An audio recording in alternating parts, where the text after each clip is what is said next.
За өнөөдөр нийслэлийн эрүүгийн хэлгийн давзалцтын шүүх хурлаанд ороод за асуудлаа шийдвүлээд гарч ирлээ. Миний нөгөө өмнө нь нэлээд олон удаа ярьсан да. Тэгээд Сүхбаатар аймгийн нутгийн зөвлөлөөс зохион байгуулсан спортын тэмцээн дээр аймгаасаа гэр бүлээрээ ирсэн залуучуудын нэг нь нөгөөгөө архиугаад зодоод хүн гэмтэл одоо учруулад бүр хэвтгэн болгосон нөгөө асуудал тэгсээр нэ уучлалгүйдгүү хохир төлдгүү ийм байж болохгүй шүү дээ. 90 жуулахтай байцгаалда 90 хүн шиг байл да гэдээ би нэг нэлээд олон ярьсан л да. Тэгээд энэ асуудал анхан шатны шүүхтэр ирээд тэгээ олон жилийн хорих халаваад за тэгээд хоригсныхаа дараа хохир төлбөрөө төлөё гэж яваад тэгээ өнөөдөр нэг тодорхой хэмжээний мөнгө бас л яг шүүх хурлын өмнө төлөөд за тэгээд яг хуу ялын хэмжээ сая буураад ингээд ойлголцоод ингээд одоо салж байна.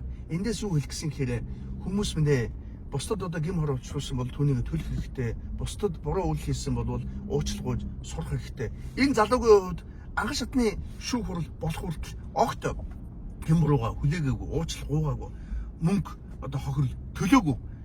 Хамгийн муухай нь шүүх хурал болдог яг тэр өдөр баримтаар тогтоосон хохирлыг төлнө гэдэг цөөхөн төгрөг хийгээд шүүх хуралд орж байгаа байхгүй. Өөрөөр хэлбэл тургуулийн ялгаар сална гэж бодсон байхгүй. Гэтэл тийм биш байт юм аа. Эрүүгийн хэрэгцүүд хохирол хор уршиг гэж хоёр ойлголт байдаг.